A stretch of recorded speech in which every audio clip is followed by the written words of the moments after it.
Nega sotuvchilarni uchuvchilar deb atayman? Chunki uchuvchilar uchoqqa chiqishidan avval bort va uchoqning mexanik qismlari juda qattiq nazoratdan o'tadi. Sotuvchilarning ham kompyuteri, interneti, uyali aloqasi doimo faol, a'lo darajada sifatli bo'lishi kerak. Uchuvchilarning kiyinish tartibi, ozodaligi, viqor bilan uchoqqa kirib kelishi kabi sotuvchilar ham o'z ish joylariga eng kamida uchuvchilardek kirib kelishi kerak. Mijoz bilan har bir suhbat uchuvchining parvozi kabi zavqli, ishonchli, xavfsiz bo'lishi kerak. Uchoq dvigateli ishga tushadi degani sotuv uchun tashrif yoki qo'ng'iroq bo'ldi degani.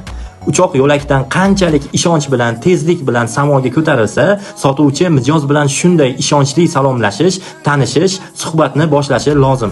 Uchuvchi parvoz vaqtida barcha ko'rsatkichlarga amal qilib, aniq manzilga yo'l olganidek, sotuvchi ham mijozning ehtiyojlarini uchoq ko'rsatkichlariga, ya'ni kompaniya qadriyatlariga amal qilgan holatda aniqlash va sotuv tomon olib borish kerak. Uchoq parvozda ekan, uchuvchi noqulay ob-havolarga, tabiiy ofatlarga yoki safar uchun xavf tug'dirishi mumkin bo'lgan qushlarga duchor bo'lishi mumkin. Sotuvchi ham doimo yaxshi insonlar bilan suhbatlashmaydi. Shunchaki maqsadsiz tashrif yoki qo'ng'iroqlarga ham duch kelishi mumkin.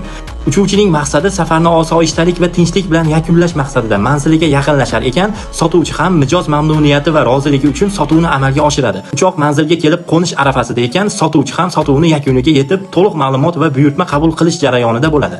Uchoq parvozni yakunlaganligi haqida radio Uzeldan xabar o'qir ekan, bortdagi yo'lovchilar samimiy qarsaklar cholib qutlashadi. Sotuvchi ham shunday parvozni yakunlagach, albatta mijozlardan minnatdorchilik va yaxshi tilaklar qabul qilib olishi mumkin bo'ladi.